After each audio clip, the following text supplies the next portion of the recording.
Hey everyone, this is Derrick Broze with the Conscious Resistance Network, and welcome to episode number 5 of the A Man of My Word podcast, a special 6-part limited series podcast where I'm breaking down the pieces of my book, A Man of My Word, How I Overcame Addiction, Depression, and Mental and Physical Prisons.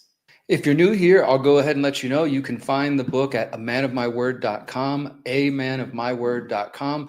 That'll give you everything you need to know on the background of the book. You can find all the locations you can buy it and check out the chapters, the table of contents, etc.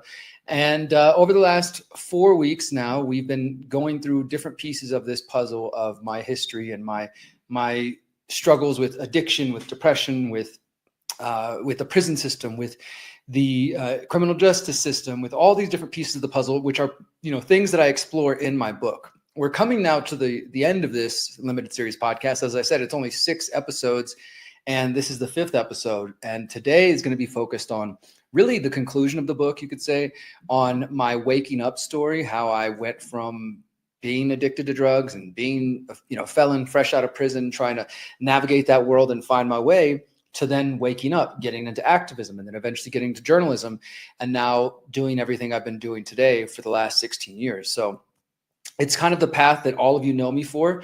And this is going to be more of the background story. Again, if you want to actually read the whole book, which I highly, highly encourage you to, because I've been getting some great reviews. In fact, let me go ahead and read one of them to you in a moment.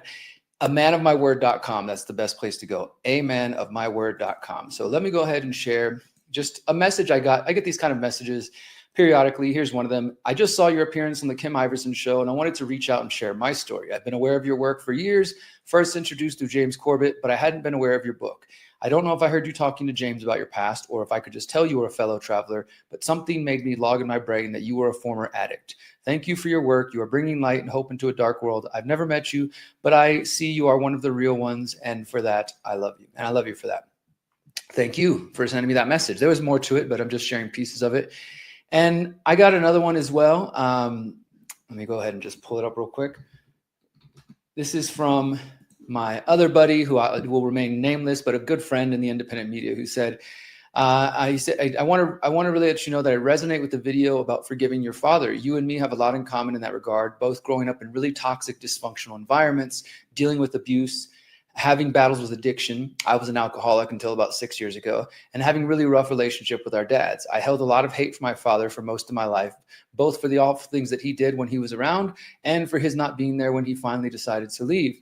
I was only just a couple of years ago when I finally was able to find it in myself to forgive him and let it go. I think discussing that subject and putting out your videos and memoirs is a really powerful thing to do. It's not only helped me throughout my healing journey, but I know it will help plenty of others as well. So I'm always grateful when I get those kind of comments. It means, it really truly does mean a lot. And yeah, so that's why I'm doing this. As I've been saying to you guys since the beginning, I wrote the book, I released it, and now doing this podcast to try to raise more awareness of it. And if you've been listening or following my work recently, you've seen I've done some interviews. I went on Kim Iverson's talking about this. I've been on the Mel K show, Shannon Joy, a bunch of other podcasts. I'm going to be going on James Corbett's show very soon to talk about it. And I'm doing my best to boost this message out there of rethinking how we handle addiction and depression and mental health issues without reinforcing or supporting those same old systems that I think we, as I covered in this series, that are not really about trying to heal and help people, but are really just about reinforcing these same problems. So it feels good for me to be making that effort. And then not only that, to have my friends in the independent media say, hey, Derrick, I do want to talk to you about that. Because I expected some people would be like, okay, you wrote your personal memoir. That's not Jeffrey Epstein. That's not technocracy. But no, people have been very receptive, and largely in part to the fact that a lot of people in the independent media, people who I just mentioned, they've shared with me that they've had family members, brothers, sisters, parents, children who've been addicted to drugs. So this is something that touches on all sorts of people's lives. And I'm very grateful to each of you who've been reading the book. If you use Amazon, please go leave a review. Wherever you buy books, leave a review there, please. That would help, just get it out there. If you want to go to your local library and encourage them to have a copy, that would be awesome. If you want to go to your local bookstore and tell them that you would love it if they would stock it in store, all of those things are valuable, in addition to sharing this podcast so more people can hear this message and we can continue this dialogue about addiction, about healing, about mental health issues, about self-harm, and of course the solutions behind it. So over the last weeks, we've covered everything from my personal addiction story, my mental health story of cutting, self-worth, sociopathy, depression, my experience in the prison system, the drug war, racism, and everything around that. And then last week, talking about the power of forgiveness. This is going to focus on, as I said, how I woke up, basically where the book ended, and how I don't know if I would have woken up without getting addicted to drugs and going to prison. And I hate to say that because maybe in some other timeline, or in all timelines, Derrick Broze is going to wake up no matter what. But it sure seemed like in this timeline, I was destined, you could say, fated to go down this hard road in order to get to where I am today. It just seems to be how the cards were dealt for me in this life. Now, that doesn't mean, as I've said numerous times, that I believe the prison system saved me, or that going to jail saved me. No, it was the fact that I had forced isolation in one hand by the prison system, but as I talk about in my book, later years, pushing myself into isolation by traveling by bicycle and volunteering on farms, traveling around the United States and getting deep, deep healing. I used that time, both chosen and forced on me, to do the inner work, to start to uncover and pull apart my trauma and my deep issues so that I could get to the point where I could actually become who I think I was destined to be and who I was meant to be. But I guess I had to have that dark night of the soul. I had to go through that struggle in order to get to that point, as some of us do. So the book ends towards the last couple chapters with me going and saying, I forgive you, to my father, as we talked about last week. And after that, really, that was kind of a couple of years into my activism. That was 2013. So I had already started activism in 2010. I basically, in 2009, as I was getting off parole, I started to just little different things. From one, I was at a music festival in Houston. I think it was 2009, 2010, called the Westheimer Block Party. And somebody was going around handing out 9/11's inside job stickers. And they just handed me one. And I didn't really understand what it meant. I just thought, it was like, okay, that sounds cool. That sounds edgy. And I took it home and I put it on my keyboard, which I still have right here in this room with me, which is kind of trippy. And I didn't look at it for months. And then eventually later in 2009, I looked at it and I noticed it said Infowars.com at the bottom of it. And I looked it up. Of course, I discovered Alex Jones, and he was a part of my beginning journey. There were things like that. There was also a time where I was taking buses all over the city because I didn't have a car. I was a felon and I was just getting out of prison and struggling to get my life back together. So I spent a lot of time riding the metro around Houston, riding buses.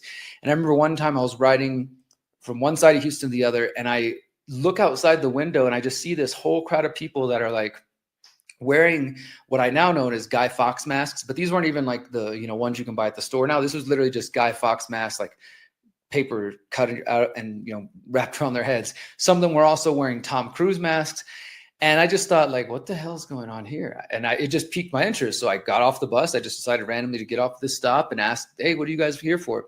And they explained to me that there was a Scientology building across the street and that they were protesting Scientology. And I later learned that this was one of the first ever anonymous protests. Anonymous, the online hacking group, which I think has been co-opted over the years. But that was in the very beginning of those days. They had an operation against Scientology. Some of you may remember this. It was making the news and stuff like that.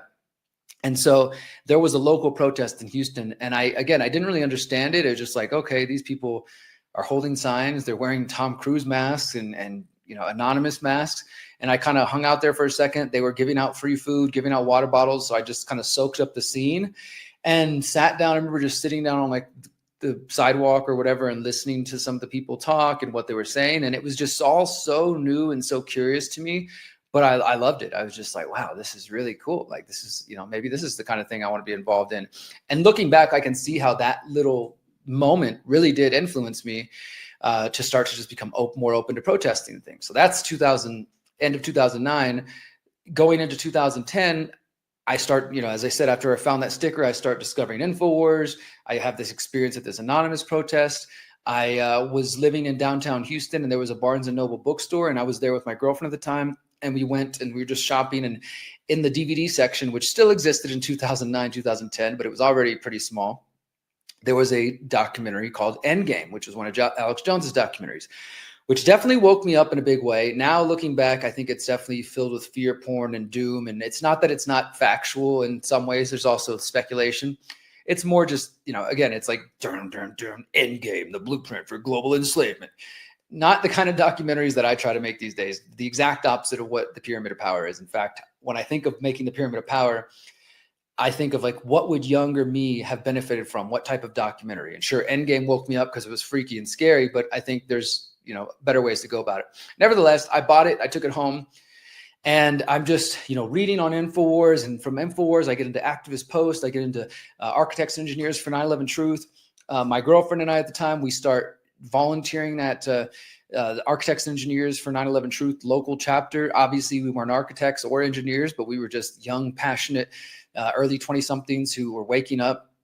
And they were holding local documentary screenings like Fabled Enemies from Jason Burmis and some of the other 9/11 documentaries. So we were starting to go to those events and just trying to network and meet more people who cared about these things and were thinking about them and talking about them. And then by May or April 2010, I started a blog, an online blog called the Houston Freethinkers. And it was just my little attempt of like, how can I start to express myself? Because I had been posting by late 2009, my old Facebook account, I started posting. I think the first thing I ever posted was like November 2009, October 2009. And it was just like New World Order, Trilateral Commission, 9/11, false flags. It's all so much. I can't handle it. Like I was just starting to wake up and kind of having that freak out moment. And I quickly though realized like, I want to do something about this. Like if I'm reading about, InfoWars and reading all these websites and seeing things like early Luke Rukowski back in the day and We Are Change, confronting politicians. And I was also on the local level, I was hanging out in a lot of radical anarchist spaces, maybe more left-leaning kind of anarchist spaces. And I didn't agree with everything I was hearing, but it was definitely like anti-establishment, anti-authority. And so that was another strain. It was like this strain of waking up to conspiracies, of getting involved on the local level with like grassroots activism, anarchist activism, starting my own Houston Freethinkers blog. And then by May of that year, 2010, I decided, okay, blogging's not enough. We need to do more than that. And I decided that I wanted the Houston Freethinkers to actually be a real world group. So me and my girlfriend, we just started promoting the idea, putting up flyers around. And I think August 2010 was the first time we held a meeting. We continued to network with other groups. We went to the local Houston and the Fed chapter. We went to the Architects and Engineers. I'm working on, all these other groups, like just networking with the anarchists, and was really just starting to kind of get my feet wet in terms of activism and really build my foundation. And all of this, as I said, it kind of came from what I've discussed in previous episodes, where I get out of prison and I'm now a felon. I'm at the library and I'm starting to question things. I read a book called Cannabis: A History that tells me this whole history about how the oil industry was trying to push out the hemp industry, and how the first drug laws in the United States, the Harrison Act of 1914, were all based around the oil industry or racism, trying to blame everything on Black jazz musicians or Chinese migrant workers or Mexican migrant workers. And that was very new to me. So I was kind of coming out of that light bulb moment of like, wow, okay, this is stuff I'd never been told. Then fast forward in 2009, my mind is just opening, and I'm sober. I'm not depressed anymore. I'm like waking up spiritually at the same time, because I continued my meditation practices. I continued to go to the Zen Center, continued to, just open up spiritually. And then all of these political things start to happen. In 2010, I also discover Ron Paul's book, Revolution and Manifesto. I read Rule by Secrecy by Jim Marrs. So it was kind of those things. Again, I'm getting the conspiracy with Jim Marrs and Alex Jones and that whole thing. I'm getting the left-wing anarchist sort of grassroots mutual aid community stuff. And then I'm getting this libertarian voluntarist thing through Ron Paul. And then, of course, I've always been a punk and metalhead. So I was listening to a lot of bands at the time that were political.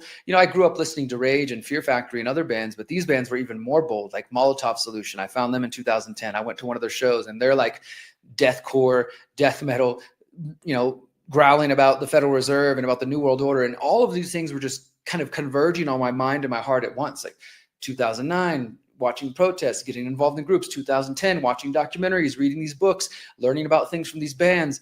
And it just started to consume my entire life. And that's basically when the Houston Freethinkers really started to take off, and the activism really, really started to grow. And then at the end of 2010, I had basically that whole year, I moved into downtown Houston. I was working a restaurant. I was an assistant manager. My boss wanted me to franchise it and, turn it into a whole thing for him. And I really wasn't interested in that. So I decided that I was going to quit everything and sell all my shit. And me and my girlfriend at the time were going to travel cross country. And I bought a touring bike. We bought touring bikes, packed up all our stuff. In January 3rd, 2011, we left Houston, and I ended up spending 3.5 months on the road. I write all about this in the book and how it's just this huge life-changing experience, including ending with me witnessing a man die on the road right in front of me. And and that, that was another big kind of spiritual journey. But after spending time on the road, which is a big part of my story, I'm not going to talk about today. It will be in the book if you want to go check that out. But when I came back from that trip, that was basically the beginning of me no longer talking to the IRS, no longer living that mainstream life, just fully diving more into what I would learn was agorism and counter economics and opting out of the system. It just sort of became more normal for me. And so that was a big part of my journey. And then as I came back from that trip in April 2011, that's when I really dove into activism. So when I got back to Houston, I mean, I was just like, I think in the book, I call it the fire burns bright, because that's how it literally felt. I just went and had this, travel spiritual experience. This guy dies in front of me. And I just took it all as a sign of like, I can't waste any moment. I went to prison. I've had this whole life-changing experience. I need to do whatever I can to build the better life that I know I'm after. And so I just dove into my activism. This is 2011. This is when Houston Freethinkers, we were hosting documentary screenings, monthly barbecues and potlucks. We're just kicking butt that whole spring and summer. People are starting to pay attention and know who we are. And it was just a beautiful time. And then later that year, September 2011 is when Occupy Wall Street launched in New York City. A month later, I think October 4th was when the individual local chapters launched all around the country. And the Houston Freethinkers, we were already around. And then the Occupy Houston movement launched. And so we go up there, we start showing up and kind of collaborating, and we were making the news. It was a lot of big reports in the news, local news, that the Houston Freethinkers and Occupy Wall Street team up for this protest or this action and this sort of thing. And so we weren't necessarily completely aligned with all of the Occupy Wall Street goals or concerns. Definitely their concerns, not necessarily all their solutions, let's say. But we knew that this was an important moment, an important movement, and we wanted to go there and be involved in it in some way, and at least try to peel off some people and say, hey, if you care about activism and you're also awake to conspiracies and you're asking these questions and you care about individual liberty, come check out what we're doing. We're the Houston Freethinkers. And so it was a big time as well, where we were making all the local media, we were making the television, and just, it was a great time. And then that led into September 2011, as I said, the Occupy Wall Street launches. That's a big moment. But then also that year, 9/11 came around. It was the 10th anniversary of 9/11. And I went to New York City. I had already gone to DC the year before in 2010. That was another big part of my experience, going to the Pentagon and stuff like that, as I was starting to question 9/11. But it wasn't until the next year, 2011, the 10th anniversary, where I went to New York City, and there was thousands of activists in the streets. 9/11, truth now. 9/11, truth now. Oh man, for my young activist, anarchist self, that was like, oh my God, there's a movement. People from all over the world, from Denmark, Australia, the UK, Canada, of course, the US. I met so many amazing people, some of whom I'm still friends with to this day.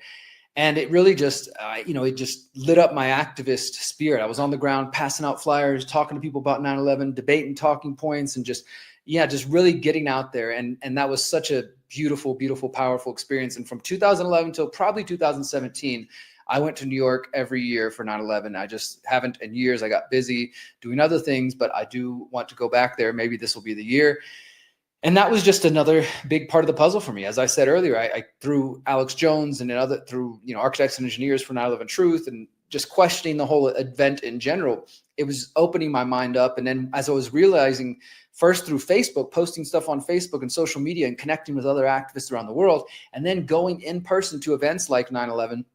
It was also Liberty Fest NYC happening at the same time in 9/11 as 9/11 in New York City. And I just was realizing, like, wow, I'm not alone. Like I'm having my wake up experience, and there's this whole world of other people who are paying attention too. It's not just me. And that was, as you guys probably know, it's such an important experience to have when you're a young activist and you're a young person just waking up, or even if you're an older person, whatever your age is. I mean, young in the sense that like you're new to the game, to the movement.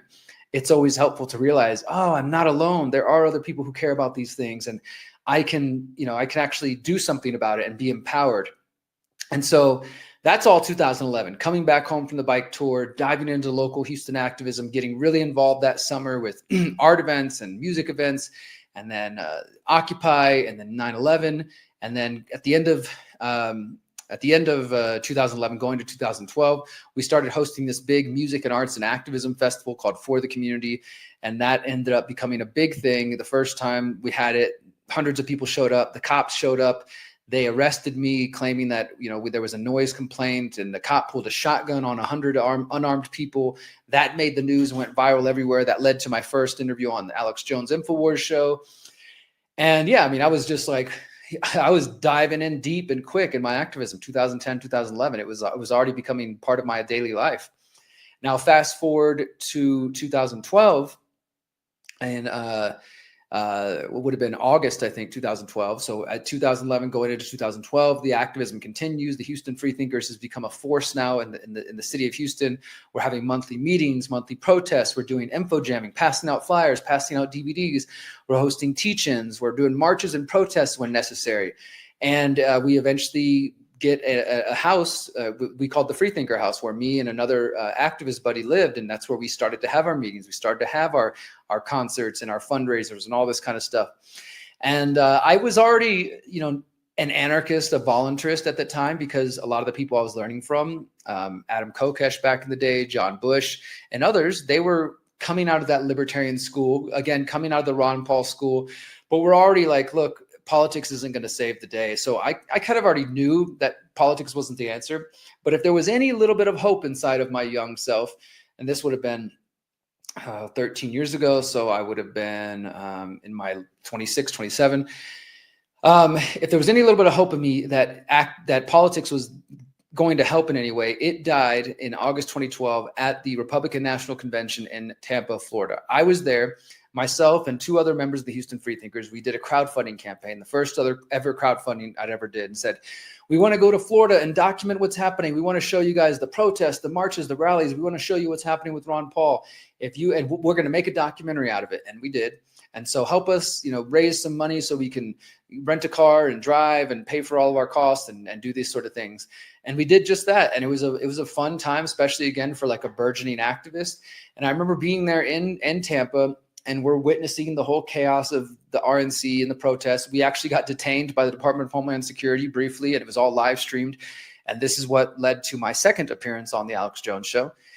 And then, one other thing before I get to this, even actually, let me take a step back. Before the RNC, in April of that year, 2012, the TSA with the Department of Homeland Security, they announced that they were launching this program called Bus Safe, where they were going to start putting TSA officers, the people who grope you at the airport, they were going to put them on the metro line, all the buses, which, as I mentioned earlier, I was a bus rider. And so this was something that was going to affect me. A lot of people, they didn't ride the bus, so it wasn't going to affect them directly, but they still thought it was a bad idea to take the freaking TSA from the airport and then start having them randomly searching and bothering people on the buses just because they choose to ride a bus.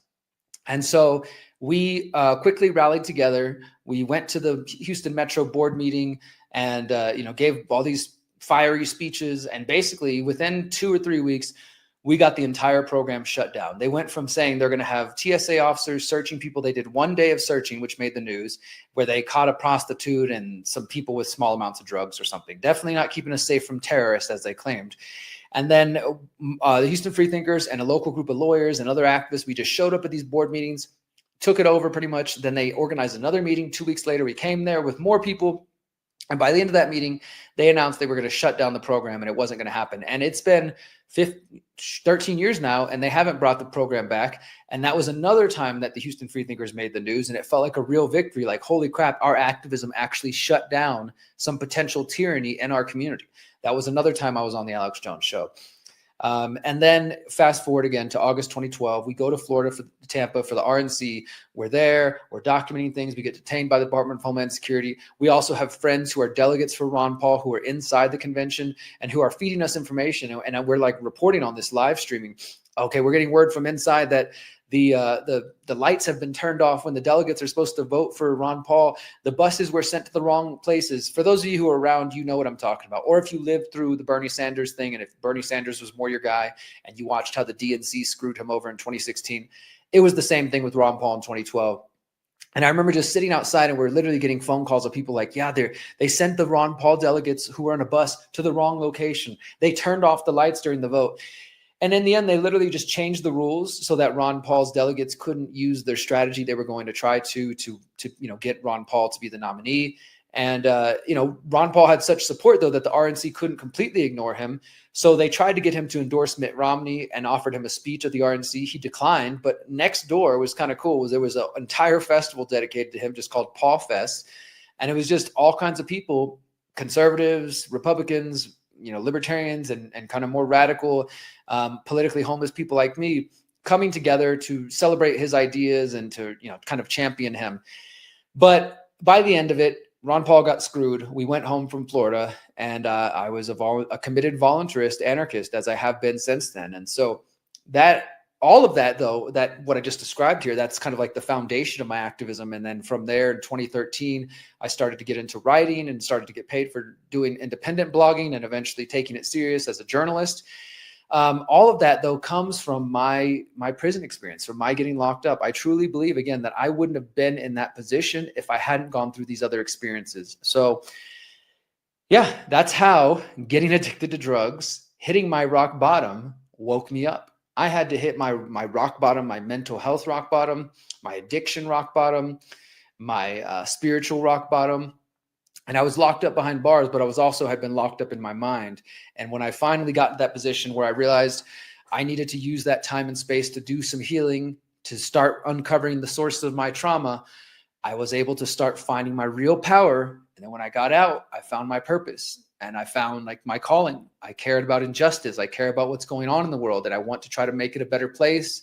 And that's what I've been committed to ever since then, guys. So yeah, that is all in the book. There's much more. I encourage you guys to pick it up, the book. Again, the website is amanofmyword.com, amanofmyword.com. If you want to pick it up and learn more, I would really love that. I'm so excited, though, to just continue sharing this book with more and more of you. I'm going to be going on a U.S. tour later this year in 2026, probably in late May, June. Miriam and I are going to be traveling to 10 or 15 U.S. cities and just talking about my book, talking about addiction, but also talking about exit and build and the bigger picture and where it all goes. And I really know that I wouldn't be in this position to be as authentic and as honest and as passionate as I am had I not gone through that dark night of the soul. I don't think it's necessary for everybody. Kudos and hats off to you if you're able to find your purpose without hitting a rock bottom. My soul's journey, my soul's destiny was to hit rock bottom and then to find out who I really was. So that's what I've been doing. That's the path I've been on. That's what you guys all know me for. That was what I just shared was the foundation of my activism. And most of you didn't start hearing about me till 2013, 15, 16, 17, 18, 2020, or even after that. And it's been a beautiful journey. But every now and then I get a message from one of you, or I have friends in Houston who've been following me from the very beginning, who were there from the beginning, who are like, wow, I can't believe what you're doing now. And I'm seeing you on these big podcasts, or I'm seeing you, on TV, or, running for mayor, or whatever different schemes and kind of projects I've had, or a documentary or a book or whatever. And it's been a beautiful journey, guys. That's all I can really say is that it's an epic journey. I'm thankful to be on it. I'm thankful to be sharing it with you guys. And I hope that by me sharing my struggles and what I've been through and now where I'm at and where I'm headed, that you can take some inspiration from that. So thank you guys for listening to this. This has been the 5th episode of A Man of My Word, a podcast, limited series podcast focused on my book, A Man of My Word, How I Overcame Addiction, Depression, and Mental and Physical Prisons. Stay tuned next week for the final episode of this limited series podcast, guys. Until then, remember, you are powerful, you are beautiful, and you are free. Peace. Since 2012, the Conscious Resistance Network has been an independent media organization focused on empowering individuals through education, philosophy, health, and community organizing.